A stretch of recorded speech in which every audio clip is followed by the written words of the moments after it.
Durant les derniers jours de la campagne, les émissaires du Québec sont très actifs à Paris. Ils rencontrent des politiciens français sympathiques à leur cause et ensemble, ils rédigent le texte d'une déclaration que Jacques Chirac, maintenant président de la République, pourrait faire advenant une victoire du oui. Jacques Parizeau ne s'attend pas à ce que la France reconnaisse l'indépendance du Québec le lendemain du référendum. Mais il croit que la France peut lui fournir un appui immédiat. Le gouvernement français pourrait dire « Ah, dès qu'ils seront prêts à déclarer et décréter la souveraineté, on les reconnaîtra. » Ça, c'est impossible.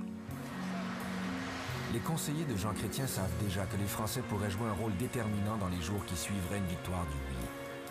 J'avais rencontré l'ambassadeur de la France une couple de semaines d'avant pour un déjeuner, M. Stéphane Gaillardin, qui était très pro-fédéraliste. Mais il m'avait dit, écoute, vous autres, vous devriez gagner, parce qu'en France, une majorité immense suffit. Une semaine avant le scrutin, Jacques Chirac est l'invité de Larry King en direct au réseau CNN. If Quebec decides to separate, his question was, will you recognize that new government? If the referendum is positive, the government will recognize the fact. Chirac y va d'une déclaration qui pourrait placer le gouvernement canadien dans une situation délicate. You have no recommendation to the people of Quebec as to how they should vote? I told you I don't want to interfere in the Quebecois affairs. On sait maintenant que M. Chrétien, en cas de victoire du oui, aurait refusé de reconnaître la légitimité du oui.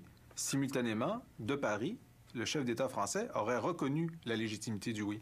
La contradiction aurait été immédiate et très forte, même s'il n'y avait pas de reconnaissance de la souveraineté qui n'était pas proclamée. Alors, on aurait vu, là, si les fédéraux ne comprennent pas le poids politique que ça aurait eu, ils l'auraient compris en vivant l'événement, de se faire contredire par Jacques Chirac le soir du référendum.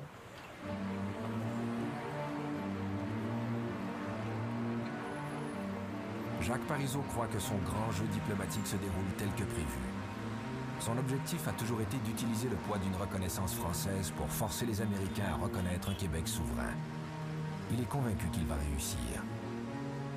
Devant la montée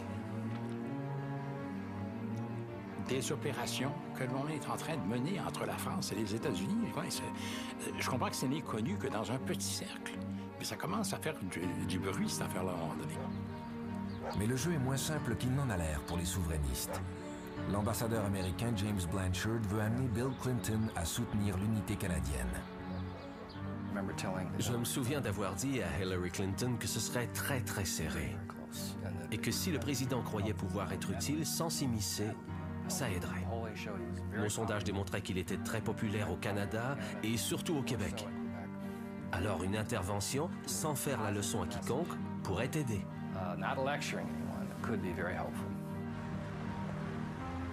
Moins de 48 heures après la déclaration de Jacques Chirac, la Maison-Blanche réagit. Bill Clinton va venir au secours de son ami Jean Chrétien. J'ai reçu un appel de Dave Johnson du Conseil national de sécurité. Il m'a dit que le président allait faire un point de presse cet après-midi-là sur un autre sujet. Il voulait dire quelque chose au sujet du Canada.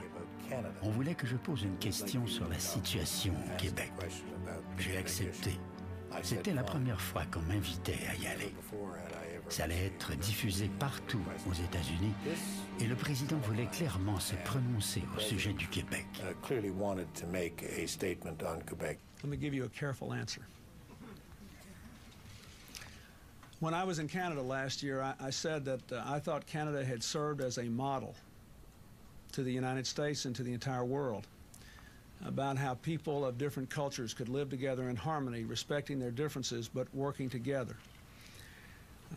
This vote is a Canadian internal issue for the Canadian people to decide, and I would not presume to interfere with that. I can tell you that a strong and united Canada has been a wonderful partner for the United States and an incredibly important and constructive citizen throughout the entire world. Jacques Parizeau a fait tout ce qu'il pouvait pour empêcher que Bill Clinton prenne publiquement position durant la campagne. C'est peine perdue, mais il refuse d'admettre l'échec. Moi, je les ai trouvés extraordinaires, les Américains, compte tenu, puis en particulier M. Clinton, compte tenu des pressions qui s'exerçaient sur eux. Écoutez, les Canadiens anglais étaient devenus frénétiques. Puis il fallait qu'ils s'accrochent aux Américains. Puis finalement, les Américains, ils étaient assez corrects dans l'ensemble. Oui, on préférerait un Canada uni, bien sûr. Mais vous avez remarqué à quel point, même dans cette déclaration de Clinton, la dernière, à quel point, j'allais dire, c'est poli. Écoutez, c'était parfaitement normal. Parce que du côté français, pensez pas qu'il n'y a pas des déclarations. Hey, quand Chirac s'en va dire qu'il va nous reconnaître à CNN, chez Larry King Live, hein? Vous imaginez tout de même pas que les Canadiens anglais vont prendre ça. Accepter ça comme ça.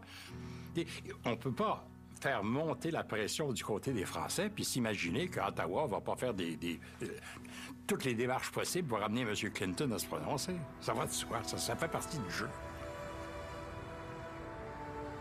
Bill Clinton et Jacques Chirac se sont avancés autant qu'ils le pouvaient avant la tenue du référendum. Leur réaction au lendemain d'un oui pourrait décider du sort du Canada et du Québec.